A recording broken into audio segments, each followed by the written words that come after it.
let's start at the top. The biggest game of this regular season, the biggest game of this year, that is Michigan versus Ohio State, number 2 versus number 3. A lot of pomp and circumstance coming into this game, and for good reason. This is just the third time in the history of the 106 years that they have played this game that both Ohio State and Michigan showed up 11-0.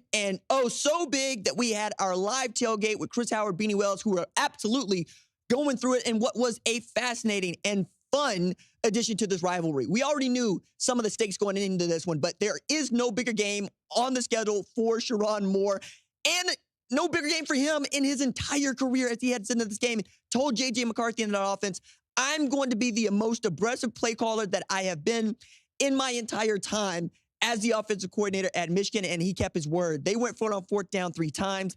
They got 4th down pickups 3 times, and those were the differences in the game. Those sorts of plays. J.J. McCarthy absolutely playing gunslinger, throwing a pass in between 2 defenders to a Colston Loveland, to a Roman Wilson. You got Roman Wilson talking about, hey, look, I saw them with their Louis V.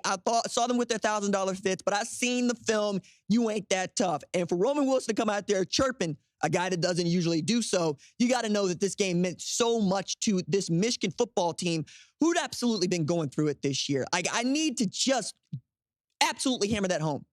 I'm so proud of this Michigan football team because they could have folded at any time with the sign stealing scandal, not having their head coach on the sideline for half their games, understanding what they had to go through in the offseason where they got a new offensive coordinator, or I should say, Sherrone Moore took over the offensive coordinator position altogether. You didn't know what the defense was going to be. It showed up in a big way. All year long, though, they've been told they hadn't played anybody. They went and beat Penn State on the road. Well, Penn State ain't that good, even though Penn State has won 10 games. This was the game for which we all wanted to see what Michigan was made of. And frankly, so did the College Football Playoff Selection Committee, who started out their rankings with Ohio State at number 1. And even going into this game, had Ohio State at number 2, Michigan at number 3. Michigan shows up favored in this game. But the last time that Michigan showed up favored in this game, they got housed by Ohio State. That was some 6 years ago. And now we're getting to a real crunch time moment for Ryan Day and that Ohio State program.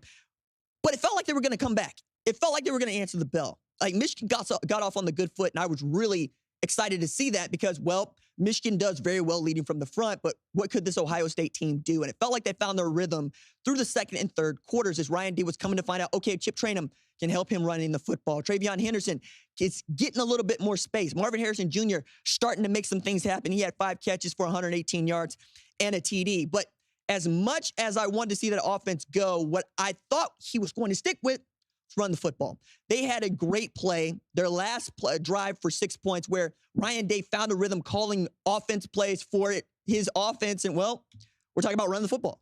It's that simple.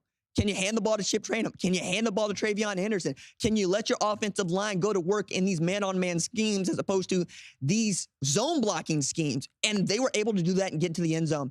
Then it felt like, hey, look, you get a stop on defense, you get the ball back, you go back to that. But that's not what they did, right? That's not what Ryan Day did. He ended up putting the ball back into the hands of Kyle McCord, who really showed his immaturity in as far as playing a game like this of this magnitude. People say it all the time. You come to Ohio State to play in games like this one. You come to Michigan to play in games like this one. But now we're getting to a spot that Ohio State fans haven't seen in the 21st century, and Michigan fans haven't seen in the 21st century. And this is the 3rd consecutive win for Michigan over Ohio State, 27-24. But importantly, the last time that Michigan won 3 consecutive against Ohio State, they won a national championship. As a matter of fact, one of the guys that I was doing a live tailgate with today, Chris Howard, he was on that team, was the leading rusher on that team, 938 yards on the ground. Of course, Charles Woodson going both ways in that game was the star of that team. But this Michigan team still has to answer that bell. They have to get past an Iowa team in the Big Ten championship game, and then they got to do something they've never done in the history of Michigan football, and that's win a college football playoff semifinal. That feels like they're going to get that opportunity. But going into this game, I also wondered, would the loser of this game show enough to the College Football Playoff Selection Committee to perhaps be considered one of the 4 best teams in football by Sunday of next week? Little bit harder to do this year than it was last year, and we'll get into that. But a lot of that comes back to just how good Michigan has shown itself to be. We dunk on them for their non-conference schedule. We dunk on them for what is left of their Big Ten schedule, beating up on teams like Michigan State and Purdue in years where they don't feel so good. Same thing with Minnesota. I think they've shown me enough. I think they've shown me enough to be the #1 team in the country once again, with the best win of anybody in the country once again. But I also got to see a J.J. McCarthy that I thought you needed to see to not just beat Ohio State, but perhaps win that college football playoff semifinal. The numbers aren't really there. It's not really that great a day for him, but I thought the plays that he did make were just the ones that Kyle McCord couldn't. And that comes down to, I think, experience in this game.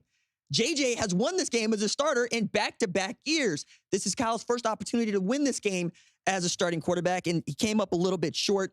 I feel for him. I feel for Marvin Harrison Jr. because it's dawning on me now that neither one of those guys has won this game.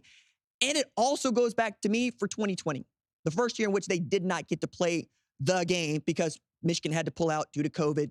They end that year 2-4. We're talking about, is Jim Harbaugh going to be the guy in 2021? If they play that game, Ohio State probably wins it. Are we talking about Jim Harbaugh being the head coach at Michigan is one thing, but are we talking about Ryan Day being in the spot that he is in even now? We're talking about a Ryan Day who has not lost a game to a Big Ten team not named Michigan.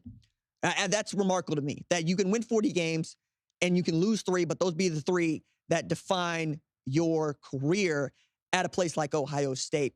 I understand that Buckeye fans are upset about it, and I understand why. I'm watching this game, and I'm questioning the play calling. I'm questioning how are you going to get that team back in the rhythm, and I'm questioning, can you ever get past this Michigan football team? But it was not that long ago that Michigan fans were asking the same thing. They chose to stick with Jim Harbaugh. They chose to do it his way. I will be interested to find out what Ohio State decides to do, ergo Ryan Day. Remember, it wasn't that long ago, Jim Harbaugh said some people think that they hit a triple when they really just ended up on third. Well, you're going to get to see if that comes to fruition for Ryan Day, who's absolutely going to have to win back the trust and the faith of an Ohio State team and an Ohio State fan base that is very, very proud. Travion Henderson didn't have the kind of day that, well, he needed to have for them to win the game, but 19 carries, 60 yards, below what we had for expectations for him. Blake Corum seemed to get better as the game went on. Didn't rush for 100 yards, but absolutely hit when he had to hit, even as I felt like you were telegraphing what you're going to do if you're Sherrone Moore. If you got Blake Corum in there, you're probably running between the tackles. If you had Donovan Edwards in there, you're probably going to go outside the tackles. It didn't matter. And really, I think the most pivotal moment for Michigan in that game was Sherrone Moore dialing up, we're going to run the football after Zach Minter goes down with a devastating injury. We get to see Blake Corum get an explosive, get in the end zone, and throw up the 6-5. Another way in which this team rallies around itself. They love each other. We could say that the sign-stealing scandal is self-inflicted. We could say Michigan versus the world is also something that they came up with themselves. But when it comes time to win, when it comes time to beat good football teams, they've answered the call. So we have to start talking about Michigan as a factor to win the national championship and not just represent the Big Ten in the college football playoff. Remarkable day for Michigan fans. And really, Ohio State is up against it as they're having to question everything that they know, everything that they think they want to be, and physicality once again. I thought that Ryan Day was going to be able to answer this question coming in this game. Are you a physical football team? Are you a more physical football team than Michigan? And once again, people are questioning the toughness of an Ohio State Buckeye team, a team that's proud to run the ball, a team that's proud to play outstanding defense. They just didn't have it in this 30-24 loss to the team that I think is going to be ranked #1 come Tuesday, but we'll have to wait and see on that. I thought really sealing the game personified what this game means, not just to Ohio State fans, but to Michigan fans. Kyle McCord threw an INT as he was getting sacked. He did not get enough on the ball to get it to Marvin Harrison Jr. Rod Moore picked it off to seal the game. Rod Moore, safety from Clayton, Ohio, did not receive an Ohio State offer, and he has been very loud about it. As a matter of fact, producer Tyler, he hails from the state of Ohio, and he's the first person to tell you, if you don't get an offer from Ohio State and you are a good Ohio high school football player, you seem to take it personally. And I empathize with that. I've seen it happen with guys from Texas year in and year out. If you don't get that offer from Texas, you tend to hold a grudge, and for good reason, right? You expect to be offered by the best football program in the land, the flagship university for college football. And when that doesn't happen, you take every opportunity you can to remind them what they are missing out on. So kudos to Rod Moore, came up with that game-sealing interception. We'll see what happens with the Buckeyes down the road, but a lot is going to have to go their way in the next, overnight and in the next week for them to get an opportunity to play in the college football playoff. It's just not as cut and dry as it was last year when Utah did them the solid of handing USC a second loss, made it kind of easy for the college football playoff selection committee to look around and say, okay, who is one of the 4 best teams? And they ended up getting there, not even with a division title, not even playing the Big Ten championship game. They just seem to be that good. Again, I expect Michigan to jump to number 1 in the college football playoff rankings, but we'll see, right? Georgia might thump Georgia Tech by 60, and we'll have to talk about that Sunday when we do our rankings reaction show and get you set up for the college football playoff selection committee's final Tuesday ranking ahead of championship Saturday. Now that we know the Big Ten will feature Michigan and Iowa for a second time in 3 years, if you like what you've seen, consider subscribing to the #1 college football show on YouTube, the Fox Sports app, or wherever you get your podcast.